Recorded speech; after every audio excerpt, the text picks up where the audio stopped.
Hello everybody, welcome to SQL Week Day 3. I'm Gethin Ellis. I'm going to be talking you through this video. And in this video we're going to be looking at order by and how we deal with null or unknown values. But a couple of things from me first up. Firstly, because I know people only watch these videos for the first 90 to 120 seconds. I want to tell you about a training course we're offering on the 26th to the 28th of February. It's a 3-day Transact SQL training course. If you want to come along, you are more than welcome to do so. You can scan the QR code there. You can send me an email, gethin@gethinellis.com, or you can head on over to the website and get yourself booked in. If that's of interest to you, that's great. And if that's not, let's get our learning on anyway, because we will continue to look at the select statement. That's a little bit of an awful screenshot there, so accept my apologies for that. But you can see this is what we've been working our way through. We're looking at the order and the syntax of a select statement that brings and retrieves data from a table or tables in our database. Now, in the series so far, if you've been following along, we've looked at select, where we have our column expressions, and then we specify from a table. Episode 2 yesterday, we were looking at the where clause. We also introduced the like condition in there, so we could do things like wildcard searches. If we wanted to retrieve everyone whose last name began with an A, we can do so. But the where clause acts as a filter. Now today, we're going to jump down to the bottom here, and we're going to look by order by, and we're also going to look and talk about null or unknown values. We'll start by we're talking about the order by clause. Right, if you want to sort your results, if you want to guarantee the sort order of results, you need to use the order by clause. And we can sort by numerous things like column name, expression, relative position. You can sort by the alias if you've got an alias in your query as well. Now I prefer to probably just look at an example here. So this is where I'll just curtail and drop off looking at the slides. So this is a demo script I've been running through on the rest of the episodes this week. So I'm just going to quickly run my use statement. That will set my context to be in the context of the correct database. So I'm running against the AdventureWorks LT 2019 server.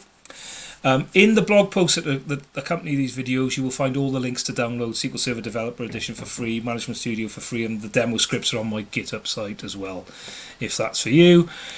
Simple selects we looked at. So we're selecting first name and last name, so 2 columns from our customer table, and it gives us our results. And then yesterday we looked at aliases and giving columns and alias names. We looked at column aliases.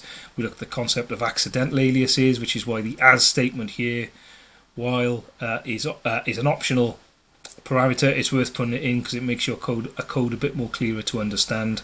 Then we were looking at the where clause here. If you want to just retrieve a row and the customer details for customer ID 19, we can do so using our where clause.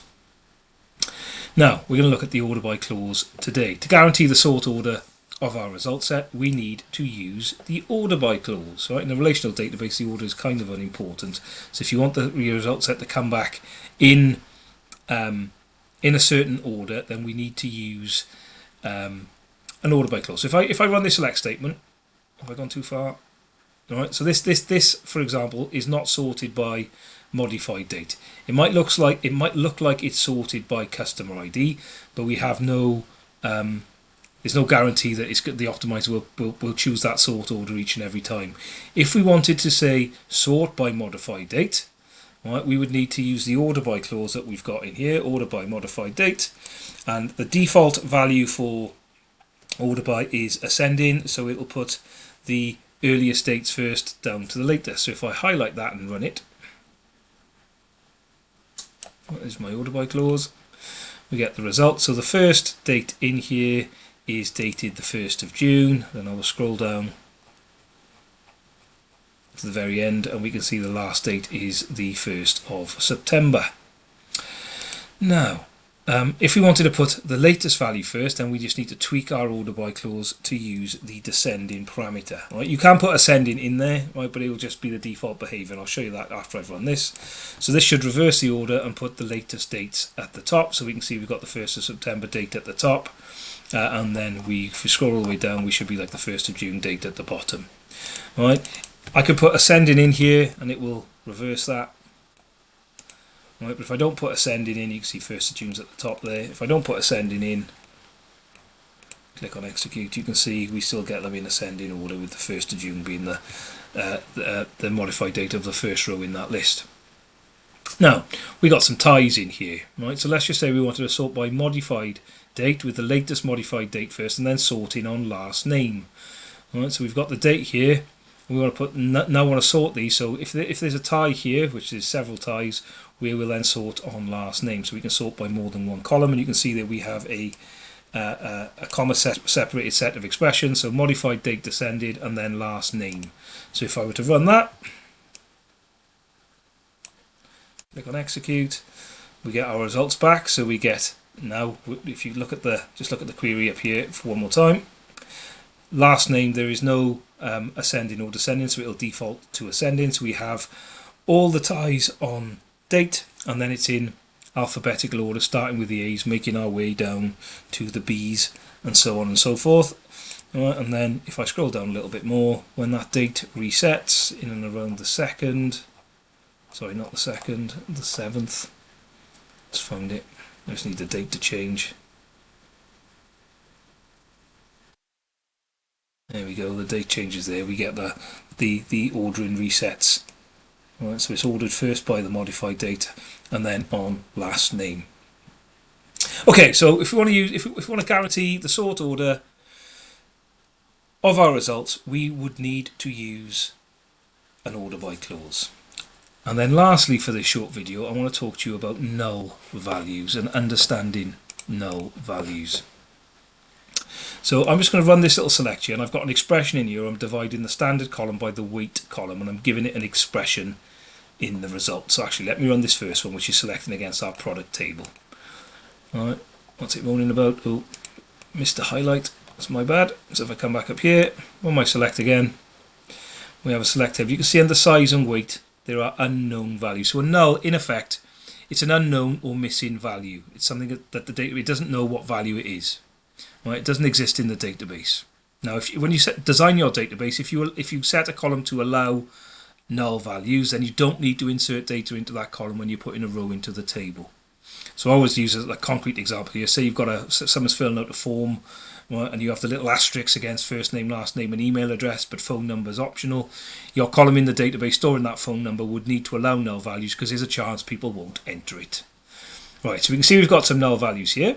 Right, now in this example, I just want to show you how null can affect certain expressions and aggregations, because null can have an impact on the calculations you make. Now in this case, you can see under the size and weight columns here, all right, these two here, there are some with values for size and weight, and there's some that are null or unknown.